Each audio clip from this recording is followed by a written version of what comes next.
The morning was already buzzing by the time the city bus hissed to a stop at the curb.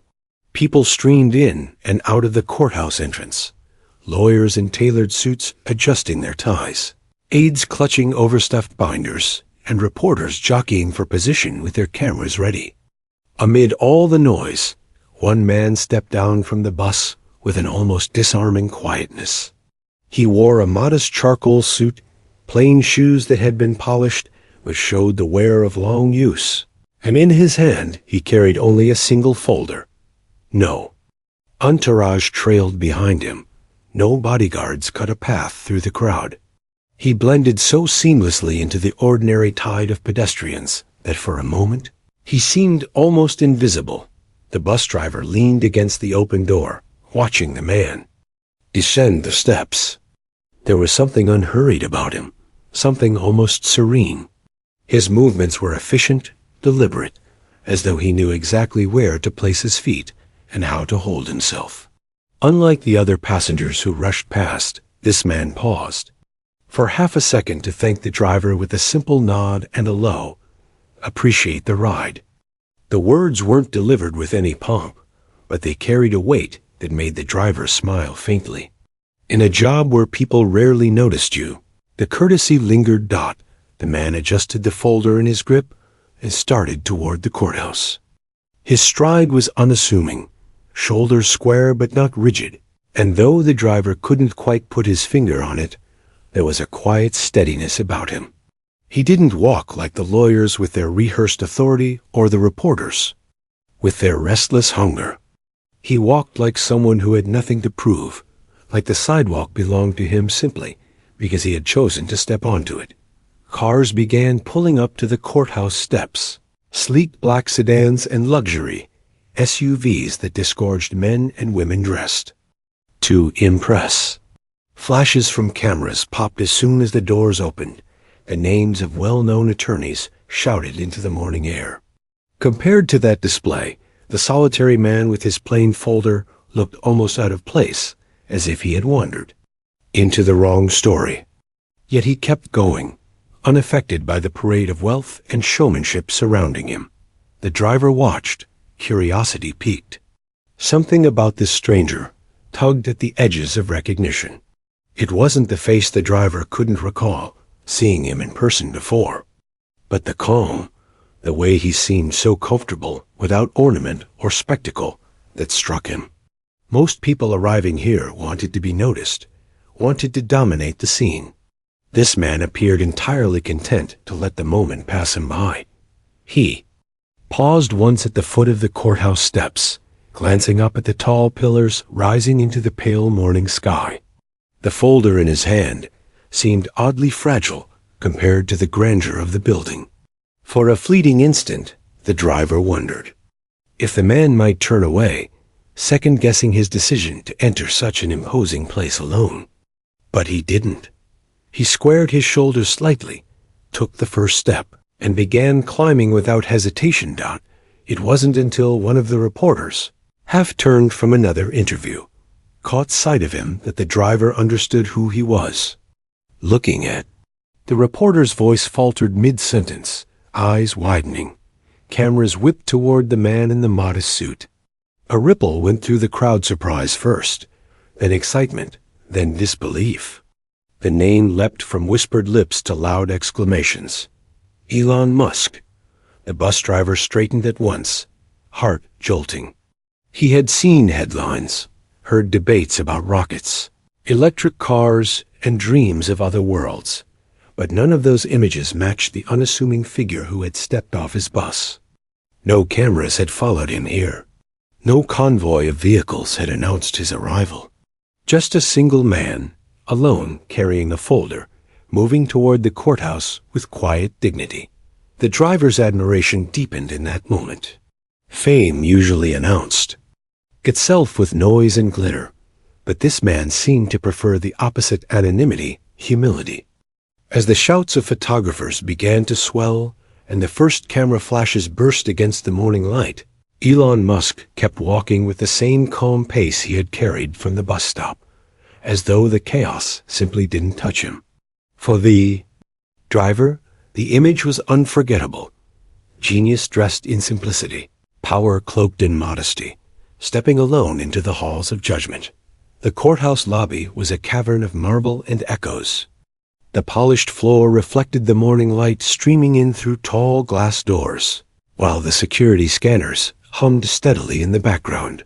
People moved briskly through the space lawyers with rolling briefcases, clerks balancing stacks of files, officers in crisp uniforms keeping the lines in order. Elon entered with no fanfare, his simple shoes tapping softly against the stone, the folder still tucked firmly under his arm. Unlike the others, he didn't rush. He stood patiently, in line at the security checkpoint, waiting his turn like any ordinary man. The officer at the scanner glanced up when Elon stepped forward, expression neutral. The folder went through the belt, his jacket unbuttoned for the brief pat-down. Nothing out of the ordinary, nothing to suggest this man was different from the Yanghua dozens who had come before him. It was only when the officer looked back at the screen, then at the face before him, that recognition flickered across his eyes. He froze for a fraction of a second, almost imperceptibly, before forcing his professionalism to return. Elon gave him a polite nod, collected his folder, and stepped aside without delay. The murmur of conversation shifted behind him. A few people whispered, heads turning. The contrast was impossible to ignore. Most high-profile figures entered surrounded by advisors or lawyers who spoke loudly, clearing paths, announcing names. Elon had none of that. His presence was quiet, almost disarming, as though he carried no awareness, or perhaps no care, for the spectacle others expected. A young clerk, barely past his 20s, nearly tripped over his own feet when he realized who had just walked by. He had seen Elon Musk's face on screens for years, smiling awkwardly at launch events, speaking with measured certainty about rockets and Mars, appearing on magazine covers. But here, in the muted light of the courthouse lobby, there was nothing larger than life about him. Just a man, folder in hand, moving with deliberate simplicity toward the elevators. For Elon, the grandeur of the building, the stairs, even the whispers, it all blurred into background noise. His focus was inward, calm but sharpened, like an engineer tightening the last bolt before ignition. Every step was deliberate. He was not here to impress the crowd, nor to seek sympathy.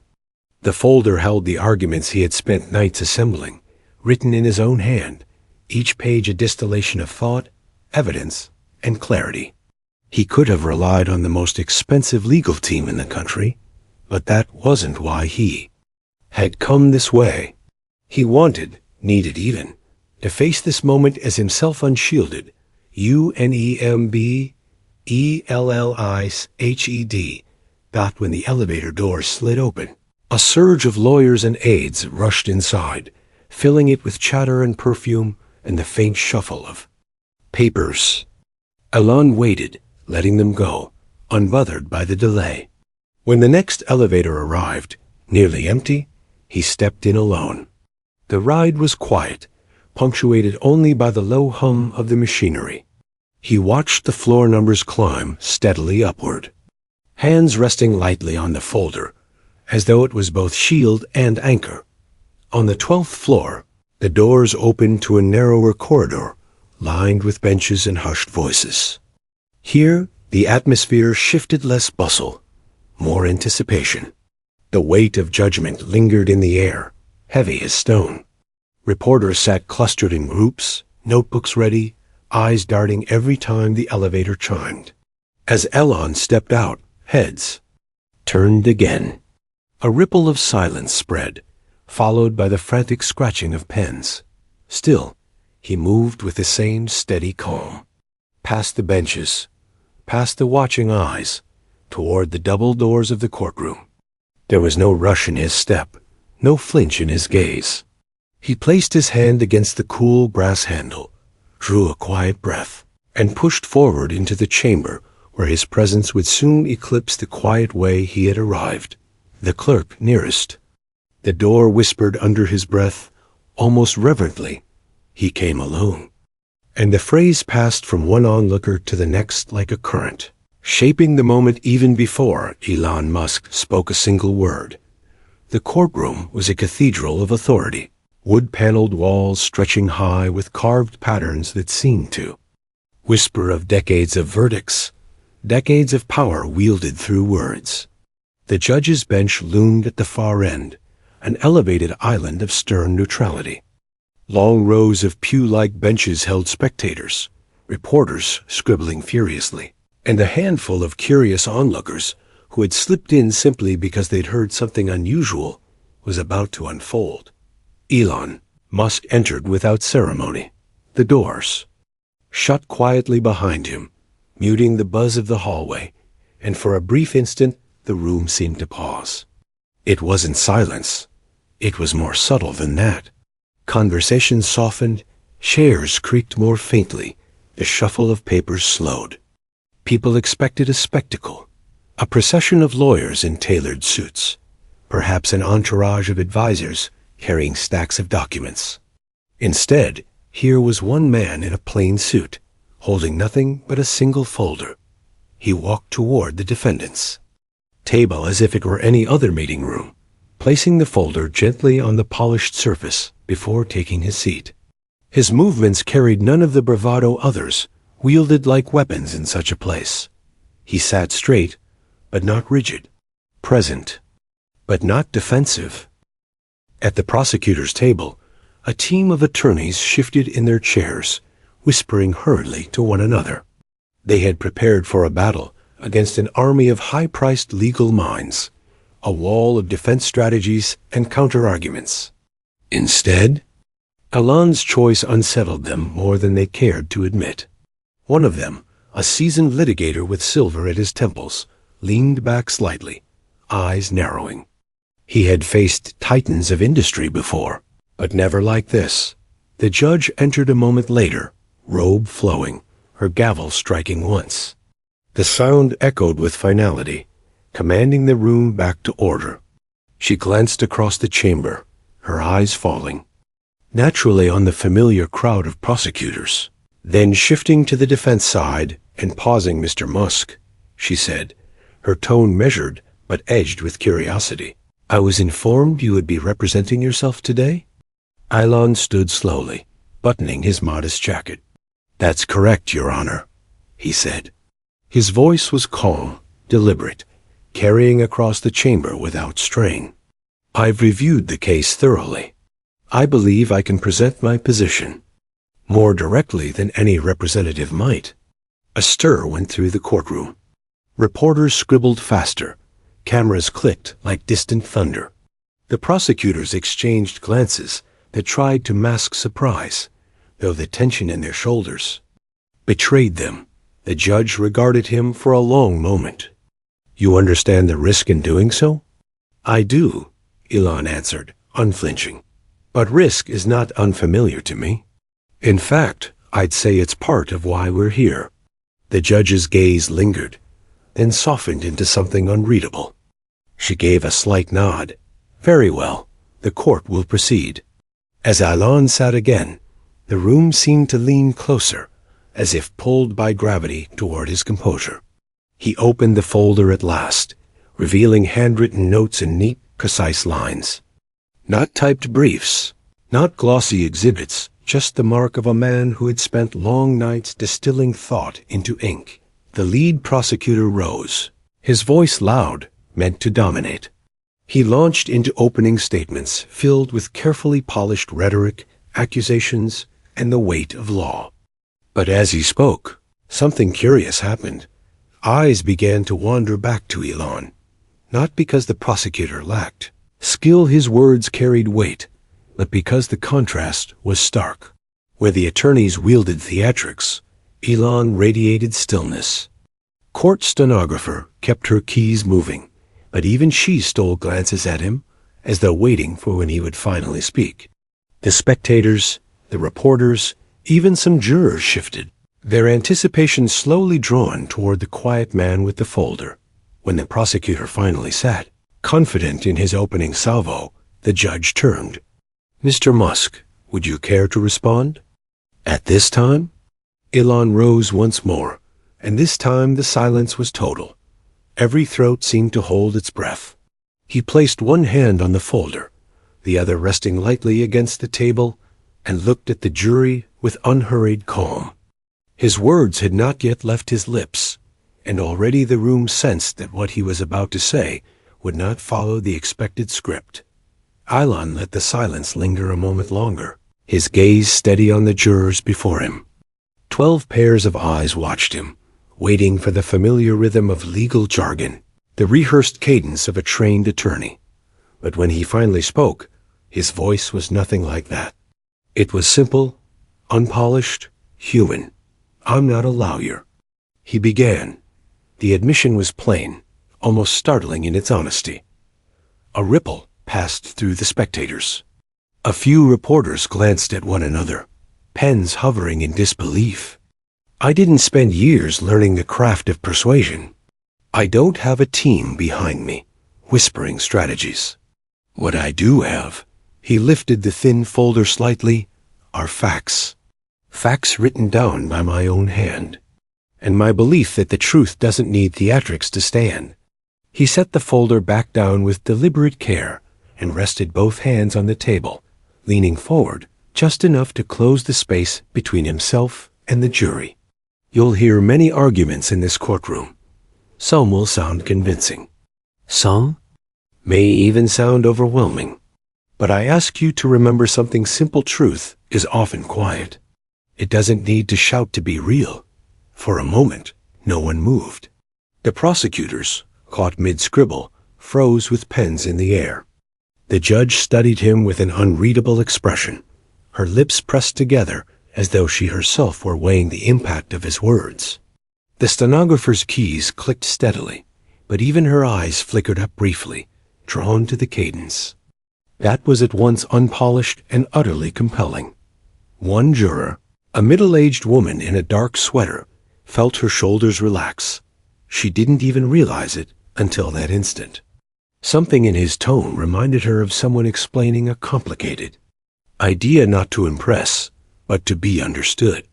Another juror, younger, restless, found his impatience ease into focus. The man before them wasn't performing, he was simply present. Elon continued, unhurried. "I came here alone because what I stand for is mine alone. If I fail, I accept that. If I succeed, it's because the facts spoke clearly enough. I trust you, as people, to see them as they are." He paused, letting the words rest in the air. "In the end, that's all this is. Not a contest of who argues better. A choice between what happened and what didn't." It was not a booming speech. It was not dramatic. But it carried a kind of gravity that pulled at the room.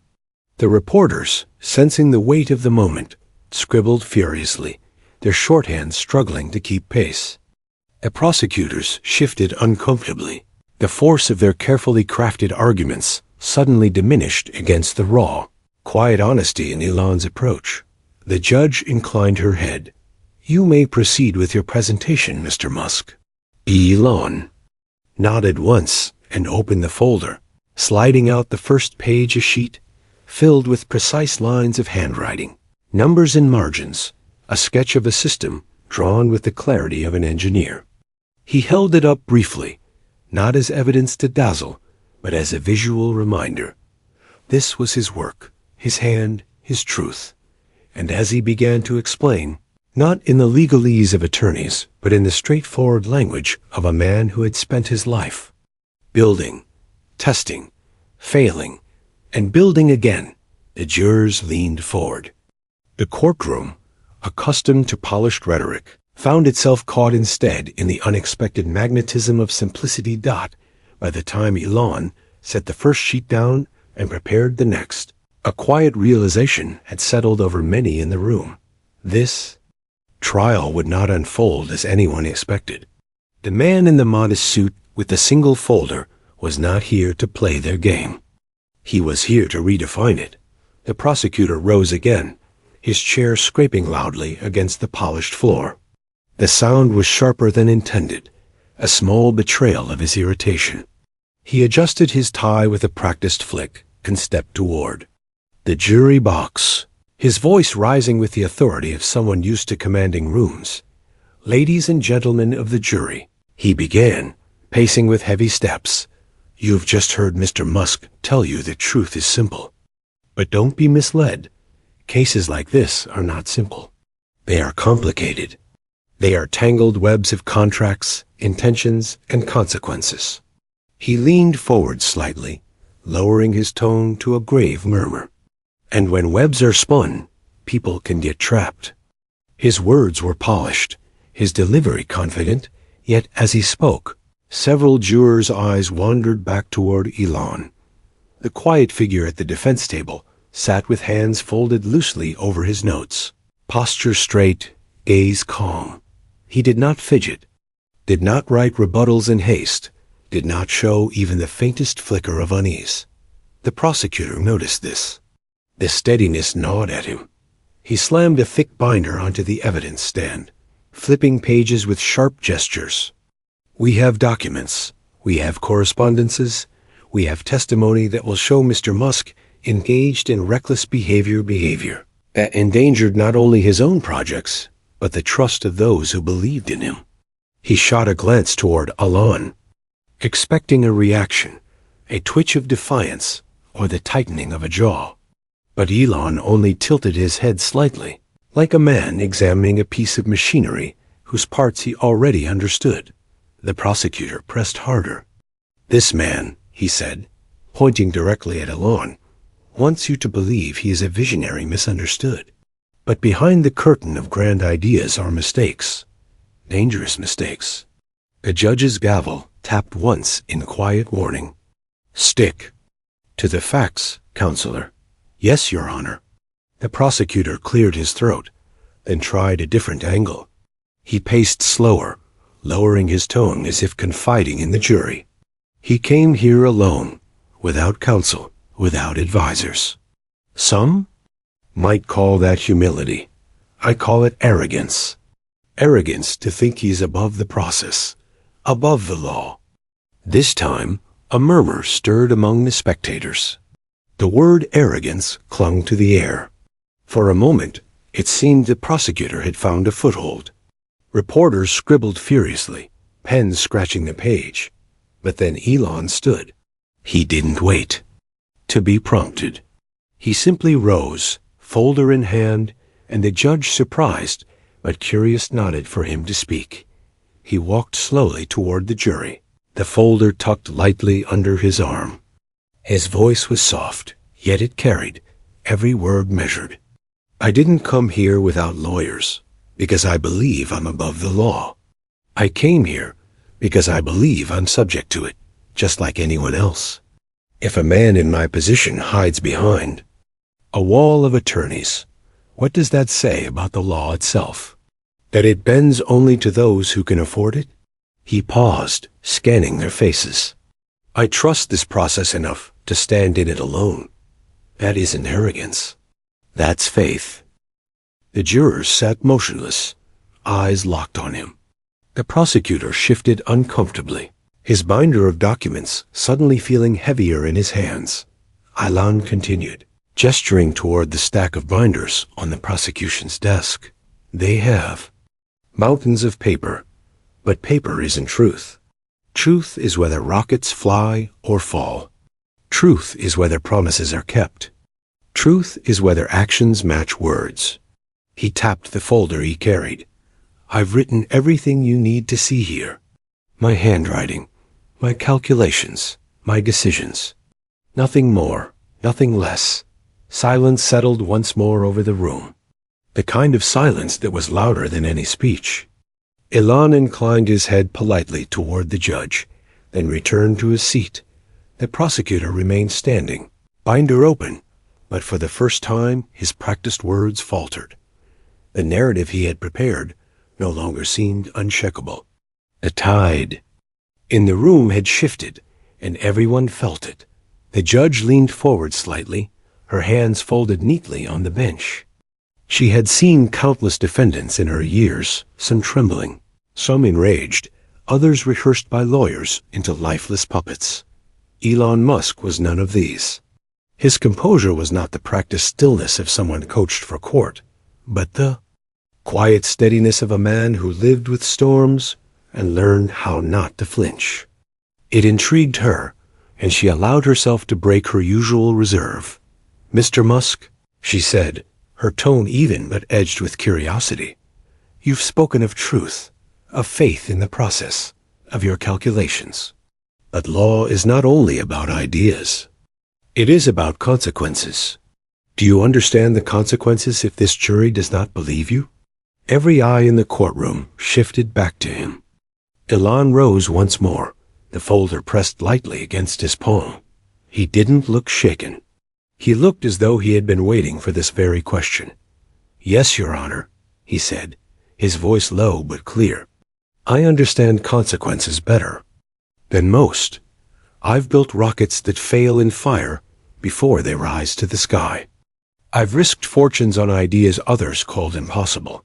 Every failure leaves a mark, but you learn and you move forward. If this jury doesn't believe me, then I will face that mark as well. That is what responsibility means. That is what accountability means." The words were not dramatic. They weren't laced with legal precedent or technical flourishes. But the way he said them plain, almost stark, made them land heavier than any polished argument. The jurors shifted in their seats. The woman in the dark sweater nodded ever so slightly, her lips pressed together in thought.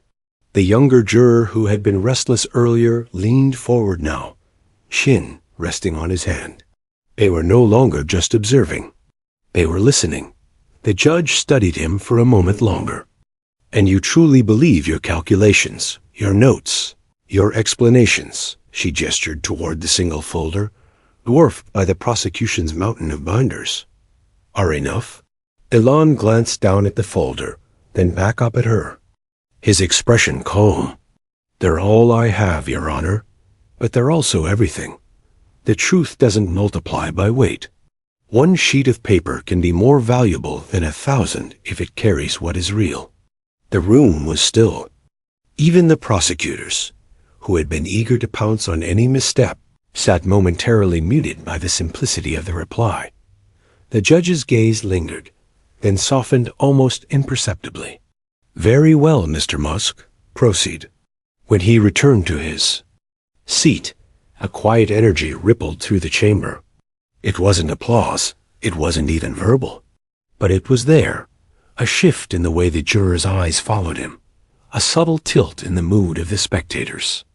The reporters scribbled more urgently, sensing a story not about technicalities, but about presence, about a man dismantling the usual theater of law with nothing more than honesty. The lead prosecutor stiffened, adjusting his jacket. He could see it too, the tide inching away from him, the jury no longer hanging on his crafted words, but waiting for the quiet man in the plain suit to speak again.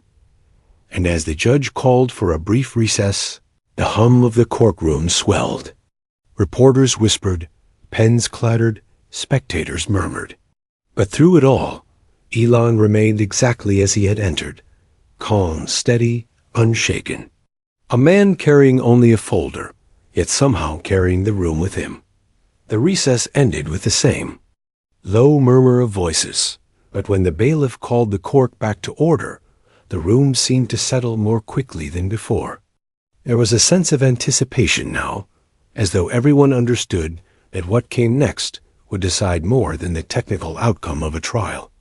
Elon stood before the defense table, the folder still in his hand. He had not added to it, had not shuffled its contents, had not once sought to embellish it. It looked almost absurd beside the prosecutor's towers of binders and exhibits. Yet, as he opened it and withdrew a final sheet, the jurors leaned forward instinctively, as though drawn by something unseen. "This," he said quietly, holding the page up so they could see the lines of neat handwriting, "is the last piece of evidence I want you to consider. It isn't a contract. It isn't a memo. It's not even an official report. The judge tilted her head slightly, watching. It's a letter, Elon continued. A letter I wrote to myself the night my ship nearly exploded. I wrote it because I needed to face the possibility that I would fail, not just fail myself, but fail the people who trusted me, the ones who believed in something bigger than profits or headlines. He paused, the silence so complete that even the court reporter's keys hovered for a breath. In that letter, I promised that if the day came when I had to defend my actions, I would do so openly, personally, no lawyers, no walls, just me, the truth, and the people asked to judge it. He laid the paper gently on the defense table, not handing it off to be filed, not submitting it as an exhibit. He left it in plain sight, as though its value wasn't in the procedure. But in the act of sharing, the jurors stared, the weight of the moment settling on their shoulders. This wasn't the arrogance the prosecutor had claimed. It wasn't bravado. It was something rarer in that room. Vulnerability without fear. Lead prosecutor pushed back his chair sharply, unable to stay seated. Your Honor, this is a stunt. A letter to himself has no evidentiary. Sit down, the judge said firmly, her voice like iron. The interruption was cut short. All eyes remained fixed on Elon. He looked at the jury again, his voice steady. I can't control the verdict. I can't control what headlines will say tomorrow, but I can keep my promise. I came here as I said I would alone, with nothing but the truth as I've lived it. The rest is in your hands. He closed the folder at last, its thin spine clicking shut with a sound that echoed louder than expected in the chamber. He did not sit right away. He simply stood, hands resting lightly on the folder, waiting not for applause, not for approval, but for the stillness to speak. The judge cleared her throat softly. Members of the jury, you will begin deliberations immediately. They filed out with unusual quiet. The spectators whispered, the reporters scribbled, the prosecutors pretended. Confidence they no longer felt. Elon returned to his seat, resting the folder on the table as if it weighed nothing at all. Hours later, when the jury returned, the courtroom held its breath. The foreperson stood, voice unshaken. We find the defendant not guilty. The room erupted, reporters darting for the exits, spectators buzzing with disbelief, the prosecutors slumping into their chairs. Elon only inclined his head once, calm as ever, the folder still resting beneath his hand. But the shocking reveal was not the verdict. It was what the foreperson added, after a pause that no one expected. We also wish to state, unanimously, that this defendant's manner of defense, his decision to face judgment without counsel, has reminded us what this process is meant to be. We believe the truth he spoke of was not just in evidence, but in conduct. We were not judging a machine of legal arguments. We were judging a man, and in that we found clarity. Gasps rippled through the crowd. It was unprecedented, a jury choosing to make a statement beyond the verdict. The judge let it stand. She could see what everyone else saw, that the room itself had been altered, not by spectacle, not by lawyers, but by a man who chose to be ordinary in a place where everyone tried to be extraordinary. Elon Musk gathered his folder as the bailiff. Declared court adjourned. He walked out the same way he had come in, alone, quietly, no cameras trailing him yet. But the bus driver who had dropped him off that morning heard the news on the radio and realized, with a kind of awe, that he had witnessed history begin not with thunder, but with silence and a nod.